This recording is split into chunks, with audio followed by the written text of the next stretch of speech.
भक्ति करना हम जैसे छोटे से व्यक्ति के लिए बहुत कठिन है। एक जगह स्तोत्र में लिखते हैं कि बच्चे से पूछा कि बेटा बताओ समुद्र कितना है। बच्चे ने अपने दोनों हाथ बताकर कहा कि समुद्र इतना है। मेरी भी स्थिति कुछ ऐसी ही है कि जैसा वो बच्चे उन दो हाथों से समुद्र को नाप नहीं पा रहा, फिर भी अपनी भक्ति से उस समुद्र की स्तुति कर रहा है कि समुद्र इतना बड़ा है। मैं सबसे छोटा मुनि होकर भी आचार्य प्रवर इतने बड़े हैं कि बस अपने दोनों हाथों को बता रहा हूँ कि बस आचार्य प्रवर इतने हैं। उनको बताना सिर्फ एक बच्चों की भांति है। फिर भी आज उनका आचार्य पदारोहण दिवस है। एक बात मैं बताऊं, मले मराठी येत नाही पण तुम्हें हिंदी येते ना। मला मराठी चांगली नहीं पर समझू सकता है ना। मारा व्याकरण पे ध्यान नहीं दिया तुम, पण मारी भक्ति समझा। समझो नहीं समझे? भला हिंदी में बोल मानो। हाँ, तुम हिंदी सुनो। पुजवर को ये समडोली ने आचार्य पद सौंपा। ये समडोली का भाग्य था, पुजवर का भाग्य नहीं था। ये समडोली का भाग्य था कि उन्होंने एक ऐसे हीरो को पहचाना जो सर्वश्रेष्ठ दुनिया नहीं पहचान पाई, उसे समडोली ने पहचाना। और एक बात बताऊं, वो आचार्य पद से गौरवान्वित नहीं थे, आचार्य पद उनसे गौरवान्वित हुआ था। एक बात ये याद रखें। उनके लिए एक ही लाइन कहना चाहता हूं, सिंह बनो, सिंह बनो, सिंहासन की चिंता मत करो। सिंह बनो, सिंहासन की चिंता मत करो, क्योंकि सिंह जिस चट्टान पे बैठ जाता है वही सिंहासन हो जाता है। सिंह को सिंहासन की जरूरत नहीं थी। वो तो ऐसे सिंह थे जिनको कभी भी कोई पद प्रतिष्ठा की न भूख थी, न उन्हें पद प्रतिष्ठा की जरूरत थी। वो इतने प्रतिष्ठित व्यक्तित्व के धनी थे कि पूरा संसार उनके चरणों में वैसे ही नतमस्तक हो जाता है, चाहे आचार्य पद होता या नहीं होता, इससे कोई फर्क नहीं पड़ता उनको। वो ऐसे सरल महान व्यक्तित्व के धनी थे। उन्हें एक बात बताऊं, भगवान महावीर को कोई नहीं पहचान पाता, क्योंकि अगर भगवान महावीर के बारे में अगर कोई ये कहता कि वो कैसलोच करते थे, वो पैदल चलते थे, वो एक बार भोजन करते थे, तो लोगों की ये कल्पना का विषय बन जाता। लेकिन मैं आज बड़े गौरव से इस मंच से कहता हूँ कि आचार्य प्रवर शांति सागर जी भगवान ने आचार्य प्रवर शांति सागर जी महाराज ने भगवान महावीर की सिद्धि करके दिखाई कि महावीर ऐसे थे, वो ऐसे रहते थे। आज पूरा संसार भगवान महावीर को पहचान पाया तो पूज्यवर शांति सागर जी महाराज के इस महान महान त्याग और तपस्या और साधना के बल पे पहचान पाया। ये भी कहा गया 500 साल पुरानी आचार परंपरा जो खंडित हो चुकी थी, आचार परंपरा जो शिथिल हो चुकी थी, शिथिलाचार का उस समय जो बोलबाला था, ये सारा संसार इसको जानता है। लेकिन शिथिलता पे जिन्होंने कुटाराघात किया, जिन्होंने अपनी सिंह वृत्ति से, क्योंकि किसी व्यक्ति ने एक बहुत जबरदस्त बात कही, शेर अपनी पूंछ से नहीं पहचाना जाता। जो शेर होता है ना, वो अपनी पूंछ से नहीं पहचाना जाता, वो अपने पराक्रम से पहचाना जाता है। ऐसे ही शांति सागर महाराज थे, वो आचार पद से नहीं, वो अपने पराक्रम अपने साहस से जाने जाते थे।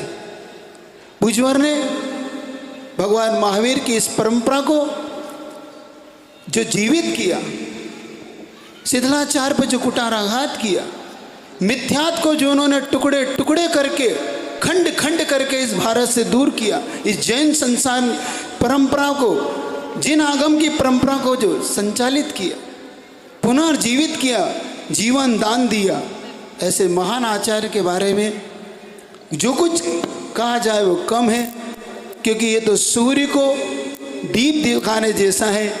फिर भी पूज्यवर समंदर भट्ट स्वामी ने कहा भगवान वासपूज की स्तुति करते हुए कि हे भगवान, सूर्य जरूर प्रकाशमान है, फिर भी संसार उसकी एक छोटे से दीपक से आरती करता ही है। भगवान फिर भी इसी प्रकार से मैं भी एक छोटा सा दीपक होने के बाद ही आपकी आरती करता हूँ।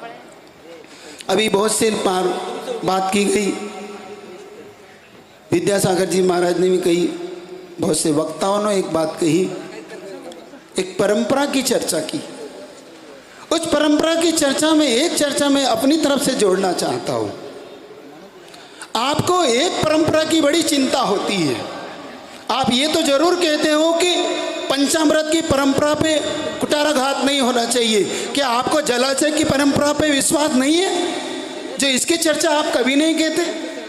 कभी आप ये नहीं कहते कि ये तो कहते हैं कि पंचामृत की परंपरा बंद नहीं होना चाहिए, बड़ी जोश से कह रहे थे वो एक वक्ता अभी यहाँ पर, क्योंचा और महिलाओं को कह रहे थे कि इस परंपरा को बंद नहीं होने देना चाहिए। उनके मुख से ये नहीं निकला कि जलाभिषेक की परंपरा भी बंद नहीं होना चाहिए, उसका भी ध्यान रखना चाहिए। ये कहने में उन्हें क्यों पसीना आता है, मुझे ये समझ में नहीं आता। जब आप ये कहते हो कि जब दोनों परंपरा चलना चाहिए, जब आपका ये वक्तव्य है, तो आपको एक परंपरा से कह के आगे क्यों बढ़ते हो? दूसरी परंपरा के बारे में आपके मुख से शब्द क्यों नहीं निकलता? मैं उसके बारे में एक बात कहना चाहता हूँ आपको। आप परंपराओं के, पंथवाद के, संतवाद के, क्योंकि एक बात मैं आपसे स्पष्ट कहना चाहता हूँ, मैं उस गुरु का शिष्य हूँ। मैं आप बड़े बहुमान से कहता हूँ कि मैं आचार्य गुरुदेव विद्यासागर जी की परंपरा और शिष्यत्व में जो दीक्षा मिली है, और पूरा भारत का एक एक संत, भारत का एक एक व्यक्ति उस गुरुदेव को अपने गुरु की तरह मानता था, अपने गुरु की तरह पूजता था। चाहे यहाँ पर बैठे पूज्यवर अनेकांत सागर जी हो, चाहे वर्धमान सागर जी हो, चाहे चंद्रप्रभ सागर जी महाराज हो, जब भी ये गुरुदेव के पास गए, गुरुदेव ने बड़े वात्सल्य से इन्हें अपनाया और इन्हें वात्सल्य दिया। पूछ सकते हैं आप इनसे, ये इस परंपरा में बैठे। मैं आज एक बात इस खुले मंच से आपके सामने रखना चाहता हूँ। एक गुरु के दो शिष्य, बड़े प्रिय, दोनों बड़े प्रिय शिष्य थे। एक बार गुरुदेव को रात्रि विश्राम के समय, गुरु रात्रि विश्राम कर रहे थे, तो एक शिष्य ने एक पैर की वैयावृत्ति शुरू करी, तो दूसरे शिष्य ने दूसरे पैर की वैयावृत्ति शुरू करी। अब गुरु की नींद लग गई, गुरु की नींद लग गई तो एक पैर दूसरे पैर पे आ गया, हो ही जाता है नींद में। तो दूसरे शिष्य ने कहा, देखो तुम अपने पैर को संभालो, वरना मेरे पैर को दिक्कत हो रही है। सुन रहे हो? तुम अपने पैर को संभालो। तो उसने झटके से एक पैर को फटकार दिया। फिर दूसरे शिष्य ने फिर वैयावृत्ति शुरू करी और वो फिर पैर आ गया। तो उसने कहा कि देखो तुम्हारा पैर फिर से आ रहा है, फिर से इस पैर पे पैर आ रहा है।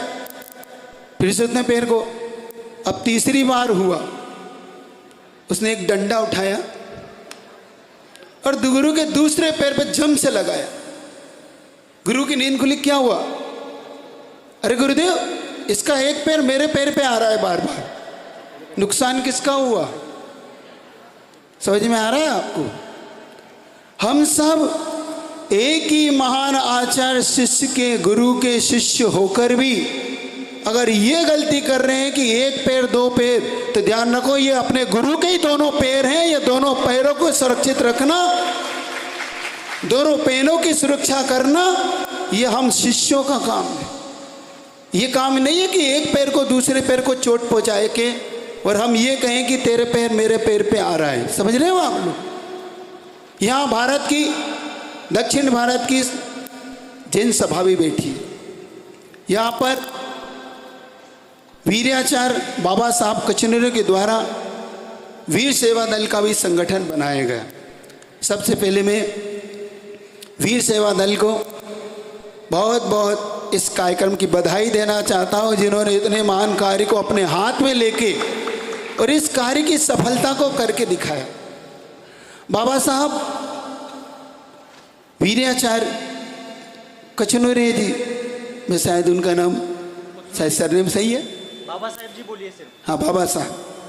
बाबा साहब अपने आप में इतने महान व्यक्तित्व के धनी थे। मैं जब उनके बारे में पढ़ रहा था तो बाबा साहब ने जितनी मेहनत की, बाबा साहब ने जिस तरीके से वीर सेवा दल को तैयार किया, ये बाबा साहब के खून पसीने का बहाने का ये परिणाम है कि वीर सेवा दल आज इतने जोर शोर से खड़ा हुआ है। वीर सेवा दल को गर्व होना चाहिए बाबा साहब पे। बाबा साहब ने उस अंधकार में एक प्रकाश का, क्योंकि जैसे भगवान महावीर की परंपरा को पूज्यवर शांति सागर जी महाराज ने अपनी खून पसीने से सींच के यहाँ तक लाए, वैसे ही उन्हीं आचार्य प्रवर शांति सागर जी महाराज की इस परंपरा को जो बाबा साहब ने समझा, आचार्य प्रवर की इस परंपरा को समझा कि उनके हृदय में क्या चल रहा था, उनके हृदय को पकड़ा और आज ऐसा वीर सेवा दल तैयार किया।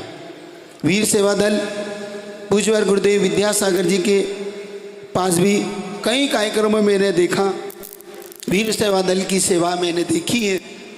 वीर सेवा दल वास्तव में एक अच्छा और श्रेष्ठ संगठन है। ये दक्षिण भारत की, मैं कहता हूँ, ऐसी एक संपत्ति है जिस दक्षिण भारत ने एक ऐसे सेवा दल को वास्तव में आगे बढ़ते हुए आप सबको देखना चाहिए और इसके एक संगठन को मजबूत संगठन देना चाहिए। एक बात और कहना चाहता हूँ कि पूज्यवर की आज संलेखना हुई थी। आज 2 दिवस एक साथ मना रहे हैं। एक दिवस है पूज्यवर का पदारोहण दिवस, एक दिवस है पूज्यवर का संलेखना दिवस। सोचो विचार करो कि जिन्होंने अपने इस संलेखना को 36 दिन के अंदर पूरा करके जितनी कठिन साधना से अपनी इस आत्मा के वैभव को पाया, ये बात सच है कि उन्होंने जितना कुछ सहा है इस जिन शासन के लिए, जिन शासन के लिए पूज्यवर ने जो कुछ भी सहा वो अपन उसके ऋणी हैं। क्या हम उनके उन ऋण हो पाएंगे? क्या कभी उन ऋण हो पाएंगे? नहीं हो पाएंगे ना। एक बात मैं बताऊं, पूज्यवर शांति सागर जी महाराज जी वो महान आचार्य थे जिन्होंने आचार्य गुरुवर विद्यासागर जी महाराज को वो आशीर्वाद दिया था जिससे आज वो बीज बोया था। जिस बीज को, जो श्रमण संस्कृत का बीज पूज्यवर आचार्य शांति सागर जी महाराज जी ने बोया था, उसकी सुरक्षा, उसकी रक्षा, उसकी समृद्धि, अगर मैं इस मंच से कहूँ तो खुले दिल से कहता हूँ कि वो आचार्य विद्यासागर जी महाराज ने जिसे बढ़ाया, पनाया और आगे लेके गए। आज बड़ा गौरव होता है कि उन्होंने जिस प्रकार से, और रही बात पूज्यवर के बारे में, तो एक बात बहुत स्पष्ट यहाँ से इस मंच से कर रहा हूँ, पूज्यवर के दिल में किसी पंथ या संत के लिए कभी भी भेद नहीं था। आप मुक्तागिरी जी का चातुर्मास देखो, जहाँ पर 20 पंथी आमनाएँ चलती थी। रामटेक की परंपरा देखो, जहाँ पर गुरुओं ने चातुर्मास किया। अभी सिरपुर में चातुर्मास किया पूज्य गुरुदेव ने। पूज्य गुरुदेव ने कभी भी किसी परंपरा के बारे में उनकी एक लाइन बताइए आप। मैं यहाँ से चैलेंज कर रहा हूँ आपको, किसी भी एक प्रवचन में गुरुदेव की एक लाइन बताइए जिसमें उन्होंने किसी परंपरा के बारे में कुछ कहा हो। ये उनकी अपने आप एक श्रेष्ठ और एक ज्येष्ठ, सबसे श्रेष्ठ उनकी जो भावना थी, उनकी एक ही भावना थी।